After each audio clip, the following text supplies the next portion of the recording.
Hello viewers, শরতের একটি রৌদ্রোজ্জ্বল সকালে আপনাদেরকে স্বাগত জানাই। আশা করছি সবাই ভালো আছেন। আজকে চলেছি পুঠিয়া রাজবাড়ির উদ্দেশ্যে। ভিডিওটি দেখতে থাকুন, আশা করছি ভালো লাগবে। কাজের সুবাদে রওনা হয়েছি রাজশাহী পুঠিয়া রাজবাড়ির উদ্দেশ্যে। প্রথমে ক্ষমা চেয়ে নিচ্ছি আমার এইরকম ভিডিওর কারণে, কারণ মোবাইলে মোটরসাইকেল ভিডিও আমি এইভাবে এই অ্যাঙ্গেল থেকে আজকে প্রথম করছি। একটা গ্যাজেট কিনেছি, কিন্তু সেটার পজিশনিং মোটেও ভালো হচ্ছে না। আমি আসলে জানি না কিভাবে এটা ইমপ্রুভ করব। ভালো কোনো গ্যাজেট পাচ্ছি না। যে গ্যাজেটগুলো কিনছি সবই এরকম কিছু না কিছু ল্যাকিংস থেকে যাচ্ছে। আপনাদের কোনো যদি সাজেশন থাকে, যদি ভালো কোনো গ্যাজেট সম্পর্কে আমাকে আইডিয়া দিতে পারেন, খুব উপকৃত হই। আমি মোটরসাইকেলের সাথে মোবাইল মাউন্ট করেও দেখেছি, কিন্তু কোনো লাভ হয় না। গাড়ির ইঞ্জিনের যে ভাইব্রেশন, সে ভাইব্রেশনে খুবই কেঁপে যায়, একদমই ভালো হয় না। তো আপনাদের কাছ থেকে আমি কিছু পরামর্শ আশা করছি। যদি আপনার মনে হয় কোনো ভালো গ্যাজেট আপনাদের কাছে আছে, দয়া করে জানাবেন আমাকে। তো দেখতেই পাচ্ছেন আমি এখন পুঠিয়া উপজেলা পরিষদের সামনে চলে এসেছি। আমি মূলত আজকে এসেছি রাজশাহী দুর্গাপুর থানার ভেতর দিয়ে পুঠিয়াতে এসেছি। আপনারা যারা পুঠিয়াতে আসবেন, পুঠিয়া রাজবাড়ি ভ্রমণ করবেন, তাদেরকে কিন্তু রাজশাহীর দিক থেকে অথবা ঢাকা রুট হয়ে আসতে হবে। মূলত মেন রাস্তা এটাই। ঠিক এই জায়গাটাতে আপনাদের এই পুঠিয়া মোড়ে এসে নামতে হবে। এই যে এই দিক থেকে ঢাকা রোড এসে মিলিত হয়েছে, এবং এখন যে দিকে যাচ্ছি মানে বাম দিকে, এই দিকে রাজশাহী চলে গেল। আর এটা হচ্ছে মেইন পয়েন্ট। এখান থেকে আপনাদেরকে রাজবাড়ির উদ্দেশ্যে যেতে হবে। তো আমি একটি এরকম ভ্যান ভাড়া নিয়েছি, মাত্র 5 টাকা ভাড়া। মোড় থেকে 5 টাকা ভাড়া দিয়ে আপনারা রাজবাড়ি মোড়ে, রাজবাড়ি বাজারে গিয়ে নামতে পারবেন। খুবই সহজ যাত্রা, একদমই জটিল কিছু নেই। পুঠিয়া মেন রোড থেকে রাজবাড়ি মোড় মাত্র 1 কিলোমিটার, ভাড়া 5 টাকা।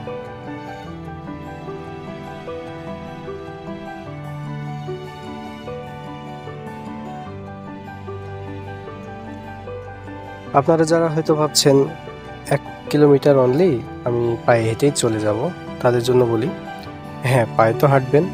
রাজবাড়িটা মোটামুটি কিন্তু বড়, অনেক জায়গাতেই আপনাদের হেঁটে ঘুরে দেখতে হবে। তো আমার মনে হয় না যে এই 1 কিলোমিটার হেঁটে শুধু শুধু আপনাদের এনার্জি লস করার কোনো দরকার আছে। আপনারা একটি অটো নিয়ে নেবেন, নিয়ে এখানে যে নেমে পড়বেন, তারপর থেকে হাঁটতে থাকুন, আমার কোনো আপত্তি নেই। আমরা ইতিমধ্যেই চলে এসেছি পুঠিয়া রাজবাড়ির সব থেকে দৃষ্টিনন্দন স্থান, এই বড় শিব মন্দির এবং পুকুরঘাট এলাকা। এই পুকুরে শিব মন্দিরের প্রতিবিম্বটা এত সুন্দরভাবে দেখা যায়, মন জুড়িয়ে যায়। আপনারা পুঠিয়া রাজবাড়ি সার্চ করলে এই মন্দির দুটোর ছবি সবার আগে আসবে। খুবই পপুলার একটি জায়গা। আমি যেদিন গেলাম সেদিনও প্রচুর লোক ছিল, এবং বিভিন্ন ধর্মাবলম্বী লোক ছিল সেখানে। এখানে যে শুধু হিন্দুরাই আসেন, আসলে বিষয়টা তা না, প্রত্যেক ধর্মের লোকেরা আসেন, বিশেষত ছবি তুলতে অনেকে আসেন। আমি এখন যে মোড়ে হাঁটছি এটা হচ্ছে রাজবাড়ি বাজার, এই 3 মাথার মোড়। এখান থেকে ঠিক এই বাম দিকে গেলেই আপনারা এই যে শিব মন্দিরটা দেখতে পাবেন। আমি এখন শিব মন্দিরের দিকে রওনা হয়েছি। খুবই বড়, অনেক উঁচু এই শিব মন্দির, এবং প্রাচীন স্থাপত্যের একটি অনন্য নিদর্শন বলতে পারেন। বড় শিব মন্দিরের গেট দিয়ে ঢুকে আপনারা এই দিকে যে ত্রিভুজাকৃতি মন্দিরটা দেখতে পাচ্ছেন, এটা মূলত রথ মন্দির। এখান থেকে আগে রথযাত্রা, রথ পূজা হতো আর কি, আমি যতদূর জানতে পেরেছি। এটাও খুব সুন্দরভাবে নির্মিত একটি মন্দির। সবচেয়ে ভালো কথা হচ্ছে এই মন্দিরের ঠিক অপোজিটে আপনারা দেখেছেন পুকুর। যদি এদিকে ফাঁকা জায়গা থাকতো, হয়তো এই মন্দিরের এত সুন্দর দৃষ্টিনন্দন ব্যাপারটাই আর থাকতো না। কারণ এই মন্দিরের অন্যান্য দিকে যেভাবে বাড়িঘর তৈরি হয়ে গেছে, ঠিক পুকুরের দিকটা যদি পুকুর না হতো, অন্য কিছু হতো, তাহলে এর যে ভালো লাগা, এটার যে দৃষ্টিনন্দনিক যে বিষয়, সেটি আসলেই নষ্ট হয়ে যেত। আরেকটা বড় বিষয় হচ্ছে রক্ষণাবেক্ষণের অভাবে দেখতেই পাচ্ছেন এর বিভিন্ন জায়গায় রং চটে গেছে। এটা খুবই দুঃখজনক একটি বিষয়। রাজবাড়ি এবং মন্দিরগুলো কিন্তু প্রায় 6টি বড় বড় পুকুর বেষ্টিত। চলুন এবারে মন্দিরের উপরে ওঠা যাক। মন্দিরে উঠতে গেলে মোটামুটি অনেক কয়েকটি সিঁড়ি আপনাকে পেরোতে হবে, আর এইখানে জুতা খুলে উঠতে হবে। এটি সবার জন্যে, কারণ মন্দির, এখানে পবিত্রতা রক্ষাটা খুবই জরুরি। মন্দিরে সবসময় আইন শৃঙ্খলা বাহিনী পাহারায় থাকেন, মন্দিরের দেখভাল করেন। এখানে ক্যামেরা নিয়ে ভিডিও করা নিষেধ আছে, তবে আপনি মোবাইলে ভিডিও করতে পারেন, আমি যতটুকু নিরাপত্তারক্ষী বাহিনীদের সাথে কথা বলে বুঝতে পারলাম। আশেপাশের মানুষ তো বটেই, অনেক দূর দূরান্ত থেকেও কিন্তু মানুষ এখানে ছবি তোলার জন্য আসেন। আমি আজকে যে এখানে এসেছি, প্রায় বেশ কয়েকজনকে দেখলাম ডিএসএলআর হাতে তারা ছবি তুলছে। মানে এই জায়গাটি ফটো সেশনের জন্য খুবই পরিচিত, খুবই পপুলার একটি জায়গা। আপনারা এখানে আসলে বুঝতে পারবেন এই মন্দিরটির স্থাপত্যশৈলী সত্যি মনোমুগ্ধকর, খুবই ভালো লাগবে আপনাদের কাছে। মন্দিরের চারিদিক দিয়ে পরিক্রমা করার জন্য এইভাবে বানানো হয়েছে। এর স্থাপত্যশৈলী সত্যি মনোমুগ্ধকর, খুব ভালো লাগবে আপনাদের। অবশ্যই সময় করে এই জায়গাটি বেরিয়ে যাবেন। যারা রাজশাহীর আশেপাশে আছেন তারা অবশ্যই আসবেন। এই মন্দিরটির নাম যেহেতু বড় শিব মন্দির, আপনারা দেখতেই পাচ্ছেন বড় একটি শিবলিং রয়েছে এর ভেতরে, এখানে পুজো হয়। বড় শিব মন্দির থেকে বেরিয়ে রাজবাড়ির দিকে যেতে আপনারা যে স্থাপত্যটি এখন দেখতে পাচ্ছেন, এটি হলো দোল মন্দির। মানে দোল পূর্ণিমায় এখানে হোলি খেলা হতো বা রং খেলা হতো বলে আমার ধারণা। তবে যেহেতু এটার নাম দোল মন্দির, এখানে দোল পূর্ণিমার সময় কোনো না কোনো একটি পূজা হতো। এই দোল মন্দির পার হয়ে একটু সামনে এগিয়ে গেলেই চোখে পড়বে পুঠিয়া রাজবাড়ির ভবনের যে মূল ফটক, সেটি ওই যে সামনে দেখা যাচ্ছে, ঠিক দোল মন্দিরের অপোজিটে।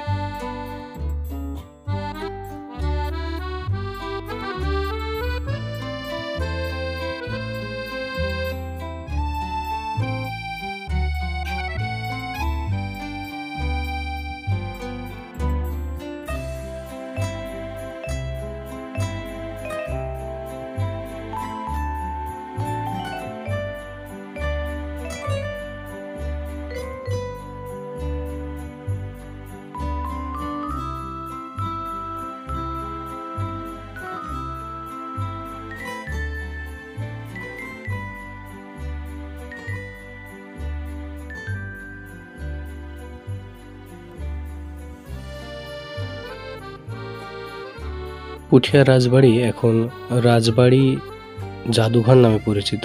এটি প্রত্নতত্ত্ব বিভাগের আন্ডারে। এখানে আপনারা দেখতে পাচ্ছেন এটি কয়টা থেকে কয়টা পর্যন্ত খোলা থাকে, আর কে ঢুকতে পারবে, তার ফি কত হবে সে অনুযায়ী, মানে আপনার বয়স অনুযায়ী এখানে ফি নির্ধারণ করা আছে। যদি আপনি প্রাপ্তবয়স্ক হন, দেশি মানে বাংলাদেশি হন, তাহলে 30 টাকা। যদি উচ্চ মাধ্যমিক স্তর পর্যন্ত হন তাহলে 10 টাকা, আর বিদেশি হলে 400 টাকা। যদি সার্কভুক্ত দেশের কোনো বাসিন্দা হন তাহলে 200 টাকা। তো এখানে দেখতে পাচ্ছেন পুঠিয়া রাজবাড়ির বিস্তারিত ইতিহাস সামনে দেয়া রয়েছে, আপনারা সেখান থেকে পড়ে নিতে পারেন। আমি এখন রাজবাড়ির ভেতরে ঢুকছি। এটি হচ্ছে রাজবাড়ির ভেতরে ভেতরের যে আঙিনা সেটি। আমার ডান পাশে এখানে কারা থাকতেন আমি বলতে পারি না, তবে এখানে বোধহয় এই রাজবাড়িতে যারা কাজ করতেন বোধহয় তারাই থাকতেন। ঘরগুলো খুব একটি বড় না, ছোটখাটো ঘর।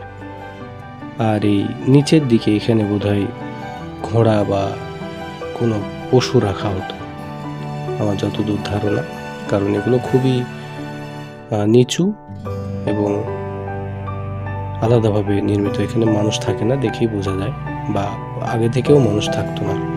আর ওইটি হচ্ছে রাজবাড়ির মূল ভবন। তার পেছন দিকে কিন্তু রাজবাড়ির ভেতরে এই আঙিনাটা আপনারা দেখতে পাচ্ছেন।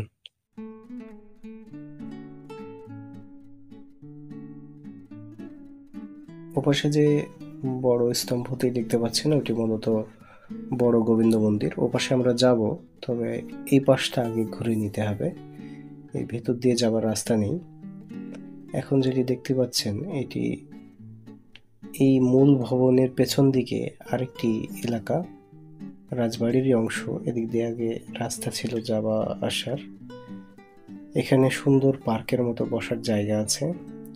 আমি অনেক আগে একবার আমার বন্ধুদের সাথে এখানে এসেছিলাম, তো এই জায়গাটা আমি আসলে এইভাবে ঘুরতে পারিনি, অতটা সময় নিয়ে আসিনি সেই সময়, তো আমার এতটা ভালোভাবে ঘোরা হয়নি। আজকে আপনাদেরকে যতটা ভালোভাবে দেখাতে পাচ্ছি। তো এখানে কিন্তু সুন্দর বসার জায়গা আছে, ঠিক পার্কের মতো। আপনারা বসে এখানে সময় কাটাতে পারেন, খুব নিরিবিলি জায়গা। অবশ্যই কিন্তু আপনাদেরকে মোটামুটি ভালোভাবে ঘুরে দেখতে গেলে একটা দিন, অন্তত একটা বেলা লাগবে। আর যদি শুধু বসে গল্প করতে চান তাহলে, বা রাজবাড়ি ঘুরে দেখতে চান, সেক্ষেত্রেও কিন্তু আপনাদের মোটামুটি 2 থেকে 3 ঘন্টা লেগে যাবে।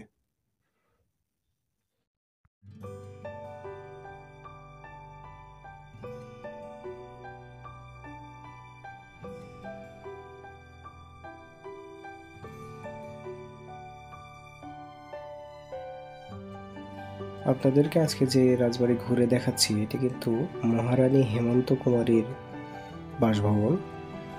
যে মহারানী 17 বছর বা 18 বছর বয়সে কিন্তু তিনি জমিদারির দায়িত্ব পেয়েছিলেন, এবং রাজশাহী শহরের যে ঢোপকলগুলো রয়েছে, পানির ব্যবস্থা, সে সময় কিন্তু তিনিই করে দিয়েছিলেন। খুবই উদার মানসিকতার একজন মহিলা ছিলেন এই মহারানী হেমন্ত কুমারী।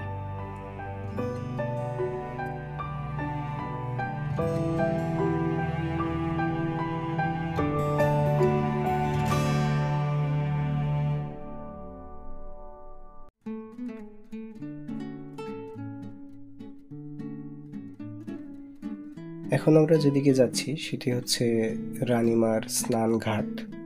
এই ডান দিকে যে ফটকটি দেখতে পাচ্ছেন এটি। ডান দিকের এই গেট দিয়ে ঢুকলেই দেখবেন ঘেরা এই পুকুরটি, মানে পুকুরের মাঝখানে ওয়াল দিয়ে ঘেরা আছে, আর নিচ দিয়ে ফাঁকা যাতে পানি আসতে পারে। এখানেই রানী স্নান করতেন।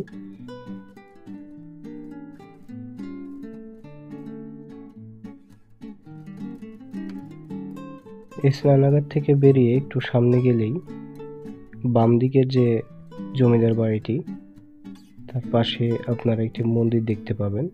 আমরা সেই মন্দিরের দিকে এখন এগোচ্ছি।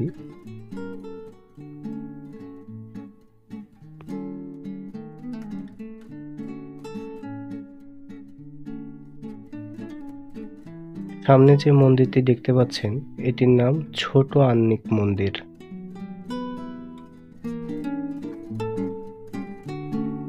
এই মন্দিরের বিশেষত্ব হলো এই মন্দিরের গায়ের যে টেরাকোটা, খুবই নিখুঁত এবং ছোট ছোট টেরাকোটা। আর টেরাকোটা হচ্ছে এই যে ফলকগুলো দেখছেন এগুলো কিন্তু আলাদাভাবে তৈরি করে পুড়িয়ে এই গায়ে লাগানো আছে মন্দিরের গায়ে। মানে এগুলো এক একটা আলাদাভাবে তৈরি করে সেটি সুন্দরভাবে ফিনিশিং করে সেটিকে পুড়িয়ে এই মন্দিরের গায়ে স্থাপন করা হয়েছে। তাহলে কতগুলো টেরাকোটা এখানে প্রয়োজন হয়েছে আপনারা ভাবুন।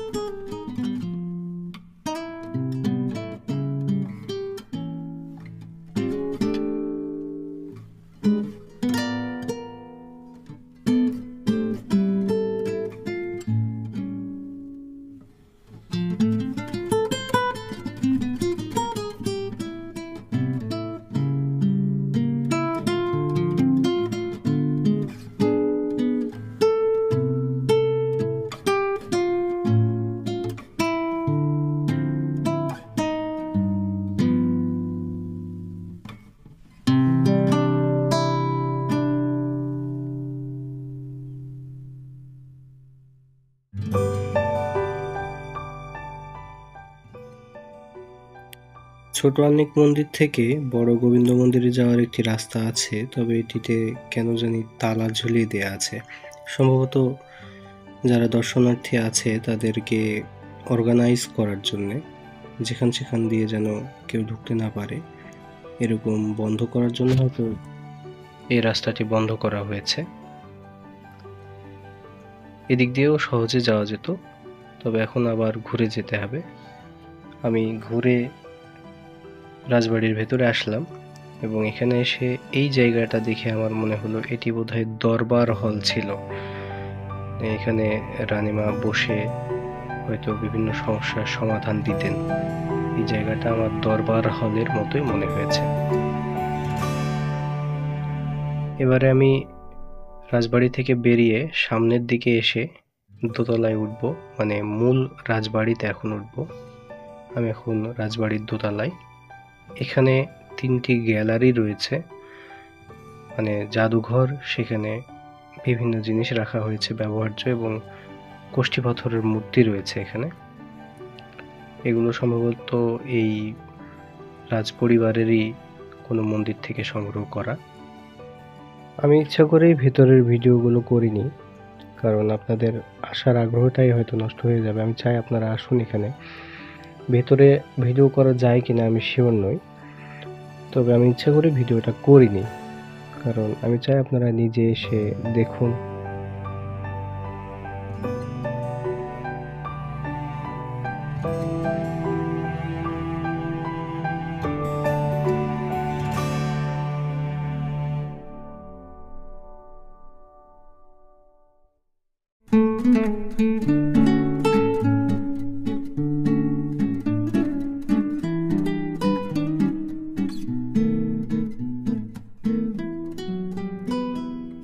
এই ফাঁকে কিছু কথা বলে রাখি। আজকে আপনাদেরকে শুধুমাত্র কিন্তু পুঠিয়া রাজবাড়ির যে জমিদার বাড়ি এবং এর আশেপাশের এলাকাটা আমি ঘুরে দেখাচ্ছি।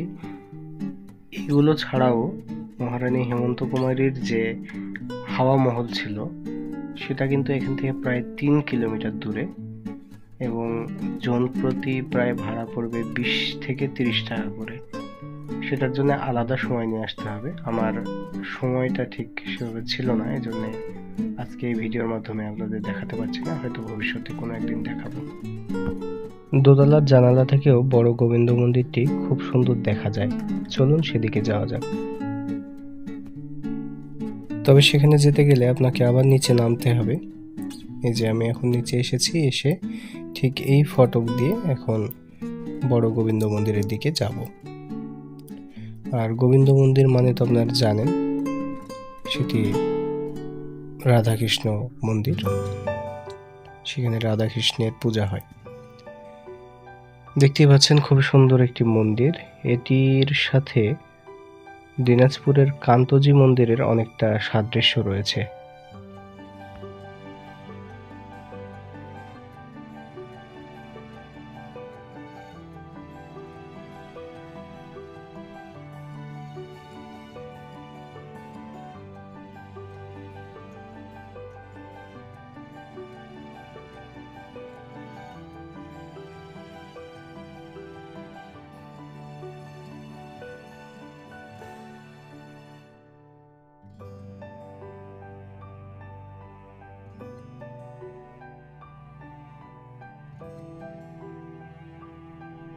এই মন্দিরের গায়েও অসংখ্য টেরাকোটা রয়েছে, যেখানে অনেক চিত্র অঙ্কন করা আছে টেরাকোটা দিয়ে।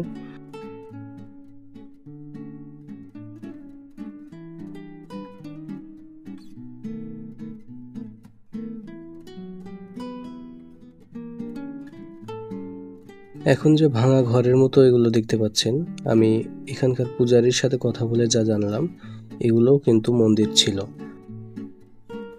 কোনোটি ছিল কালী মন্দির, কোনোটি ছিল দুর্গা মন্দির, কোনোটি ছিল লক্ষ্মী মন্দির। এরকম বেশ কয়েকটি দেবতার এখানে আলাদা আলাদা মণ্ডপ বা মন্দির ছিল, যেগুলো পরবর্তী সময়ে রক্ষণাবেক্ষণের অভাবে নষ্ট হয়ে গেছে।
তো এই ছিল আজকে আমার রাজশাহী পুঠিয়া রাজবাড়ির পরিক্রমা। আশা করছি আপনাদের ভালো লেগেছে।